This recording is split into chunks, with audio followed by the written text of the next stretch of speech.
गेलं, बिकॉज ते जे मुद्दे उचलले गेलेत आजकाल या काही आठवड्यात, त्यांना वाटते की विवाद करून वादविवाद करून हा गेम पुढे जाणार आहे आणि तेच करता धरतायत की ऑपोजिशन मध्ये कोणतरी असायला म्हणून ती स्वतःला पुढे करते. जो माणूस एक सरळ मार्गी जातोय त्याला वाकड्या मार्गी जायच्यासाठी फोर्स करणं आपल्या शब्दातनं, आपल्या बिहेवियरमधनं आणि इन्स्टिगेट करणं पुढाला. ते टोली म्हणतात किंवा वॉट एव्हर जे आहे त्यांचं, त्याच्यामध्ये ती प्यादा आहे आणि म्हणून मी तिचं नाव घेतलं. जे आता तो बोलला राकेश दादा की इन्स्टिगेट केलं काही गोष्टींसाठी, मी कोणालाच इन्स्टिगेट केलं नव्हतं की माझा हात खेचा किंवा मला माझ्या अंगावरती मला ओरडा, मला टार्गेट करा. सो हे तर माझं क्लिअर आहे. मला तर तो प्यादा वाटतोय आणि त्याला जर मी प्यादा वाटते तर मी राणी बनून दाखवेन आणि अख्ख्या घरावरती राज्य करून दाखवेन. हे तू चॅलेंज देतोयस मला प्यादा ठरवून. मी खूप चांगल्या प्रकारे एक्सेप्ट करते. आणि बरं पण वाटलं अनुश्री, तू प्यादा आहे, मी प्यादा आहे, टोळी रोशन चालवतोय म्हणून आपण इथे पण टोळी रोशन चालवतोय. टू बी ऑनेस्ट माझं नाव काहीतरी वेगळं होतं, पण आता त्याच्यामध्ये सुद्धा विशालने हात मारलेला आहे. मला तन्वीचं अजिबात नाव नव्हतं घ्यायचं, कारण की मला तिला फुटेज एका काडीचं द्यायचं नाहीये. पण आता आज जे काही घडलं मला त्याच्यावरून तिलाच हा रोल द्यायचा आहे.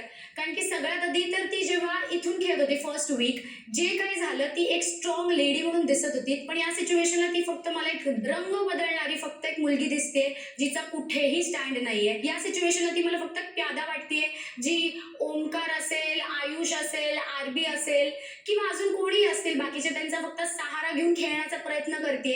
कारण की तिला फक्त दोन्हीकडे चांगलं राहायचंय. काल ती स्वतः विशालला येऊन हे बोललीये की तुला कळतंय ना माझा गेम आहे, हा अख्ख्या महाराष्ट्राला कळतंय तुझा गेम आहे की तू कशी पलटते.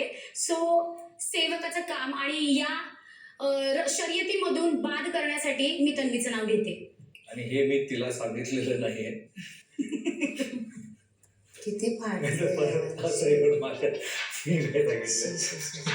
याच्यावरती तर मी ठामच आहे की प्यादा जर ती म्हणत असेल तर मी प्यादा नाहीच आहे. मी भाऊच्या धक्क्याला पण सांगितलेलं आहे की मी कोणत्याच गटाची नाही आहे, मी इंडिव्हिज्युअल खेळते आणि मी कोणालाच इथे घाबरत नाही. मी माझा स्टँड जिथे घ्यायचा तिथेच बरोबर घेते आणि जे काही प्यादाचा टॅग तू मला देतेस तो मी एक्सेप्ट करते आणि आता परत मी तो तुझ्यासाठीच कसं वापरते हे तू पूर्ण सीझनभर बघशील. Thank you so much. Bigg Boss, मला वाटतं रोशन एक प्यादा आहे. जेव्हापासून मी त्याला बघतोय तो विशालच्या हाताखालचा मला एक प्यादा वाटतो. कुठलाही गेम असू दे तो त्याला विचारून करतो, काही बोलायचं असेल तरी पण तो त्याला विचारून करतो. काल फक्त एक स्टँड त्याने स्वतःचा घेतला, बाकी अख्खा जो गेम आहे तो विशालच्या हाताखाली आणि रुचिराच्या हाताखालचा गेम त्याला मला वाटतो. त्यामुळे मी त्याला एक प्यादा ठरवतो. रुचित आणि विशालच्या हाताखालचा गेम तरी आपण निवडले. निर्मल देखावे टोळीचा सरदार आहे निर्मळ देखावा. कुठे माहित नाही, दिसत नाही. 4 प्यादेच आहेत, 4 प्यादे घर चालवत, टोळी चालवत आहे. 2 प्यादे आहेत म्हणून इकडे आणलं. आता म्हणतात अख्खा खेळ रुचिताई विशाल चालवताय. काय करणार? रोशन, काही बोलायचंय? वा, मला तर लय काही बोलायचं या मुद्द्यावर. कारण की मी जेव्हापासून घरात आलो त्या बाबतीपासून बोलून राहिलो. तो किचन मध्ये राहते, फक्त त्याचा नाश्त्या टाइमला भेटते, तो बाकी टाइम मलाच नाही दिसत. तो कुठे दिसते तर टोळीच्या घरट्यामध्ये बसलेला असतो, त्याच्यामुळे तुला दिसत नाही बाहेर काय चाललंय. तर थोडासा बाहेर पडत जा तर तुला दिसेल बाहेर काय चाललंय. तू मला भिवून राहिला, बाकी काही नाही आहे. आणि तू आता दोन दिवस आधी तू बाहेर आलाय भिडात, तुझ्या काय भिड? अरे भिडात मी नाही लपत, भिडात तुझ्यासारखं लपते, मागं लपतो तू. एवढी हिंमत आहे माणसाने बोलू शकतो त्या हिंमत. विशालच्या हाताखाली बोलताना सगळं बघितलंय मी. कुठाची हिंमत? विशालच्या खाली त्यांना सांगितलं आडे सोडले. टोळीचा राजा आहे, मी कन्फ्युज आहे. आता खाली कसं काय करणार? दिसतात. शो मध्ये ओमकार नावाचा कंटेस्टंट एक्झिस्ट पण करतो, पण नसेल माहिती. हो, सगळ्यांना माहिती आहे. मी एक्झिस्ट करतो ओमकार, सगळं घरातली कामं करतो, सगळीकडे दिसतो. अरे यार, हा काम धंद्याचा खेळ थोडी आहे. तो कोण धुना भांडी लोकांच्या कॅरेक्टरवरती कोण जाणार मग? पार्टिसिपेट करतो याच्यात. तोंड उघडल्याला गटार उघडल्याला बोलला नाही म्हणत, गटार उघडायला बोलला नाही. माझाही आवाज मोठा आहे. आवाज मोठाच आहे. जनरेटर बटन चालू केला की जनरेटर चालू. बोल बोल बोल बोल. जनरेटर चालू केलाय मी, चालू केलाय जनरेटर. त्या दोघांचा विषय त्यांना बोलू द्या फक्त. आता मी समोर आमने सामने भिडतो म्हटलं, माझ्या टीमच्या समोर भिडलो मी. तू भिडता का असा? फालतू ऍक्टिंग नाही करत आम्ही.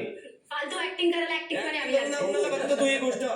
ती फालतू जरी असेल तरी ऍक्टिंग करावी लागते थर्ड क्लास ऍक्टिंग हो थर्ड क्लास ऍक्टिंग असती ना तर ठीकच असतं. थर्ड क्लास तर थर्ड क्लास ऍक्टिंग करते. करायचं नाही येते कोणाचे थर्ड क्लास मध्ये बोलायचं नाही तो बोललाय ऍक्टिंग बोलला तो बोललाय क्लास थर्ड क्लास बोललाय. क्लास बोलू नका कोणी इथे. अच्छा असं कसं होईल? असं म्हणजे प्राजक्ताने क्लास काढलेला तेव्हा चालतं, तिने क्लास काढलेला चालतं आणि ह्यांनी क्लास काढला की नाही.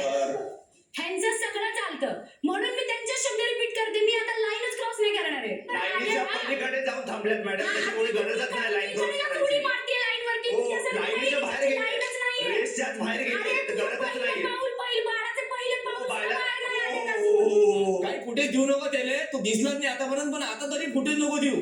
चूप रे त्याचा निर्णय तू देते. तू फुटेज जपून ठेव तुझ्यासाठी अरे मी तर तू फुटेज जपून ठेव तुझ्या हाताने. तू दाखवून द्यायला हो दिव्या, अनुश्री, तन्वी आणि रोशन, आपण कॅप्टन पदाच्या उमेदवारीच्या शर्यतीतून बाद झाला आहात आणि इथून पुढे आपण असाल संपूर्ण घराचे सेवक. रोशन, स्टोर रूम मध्ये सेवकांचे बँड ठेवलेले आहेत.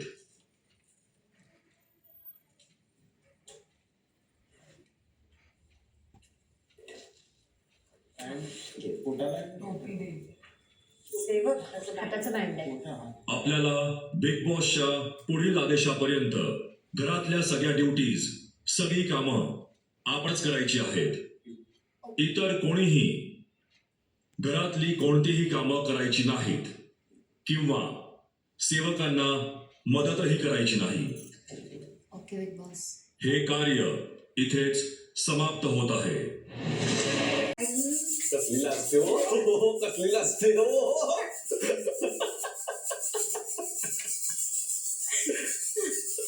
काय चाललंय तुमचं? काय नाही बाई, आता माझी ड्युटी संपली. आता मी माझ्या घराकडे चाललोय. म्हणजे काय आपण काय मासे सोडायचे याच्यामध्ये? हा? हो वाव. काय बाई वाई पुरं झाला आता काय बिग बॉस काय करायचं सांगा आता. काय करायचं बाई? रात्री 9:30 वाजता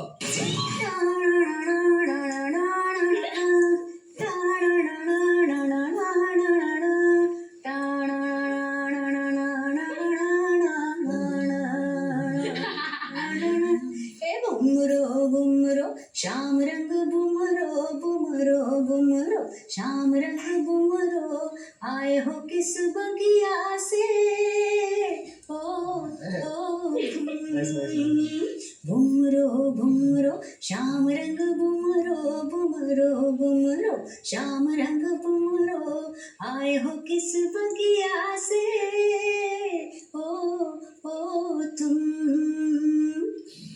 इनोसेंट आहे यार, दिसतं वागण्यातून दिसतं. ती अटॅचमेंट तिची आहे.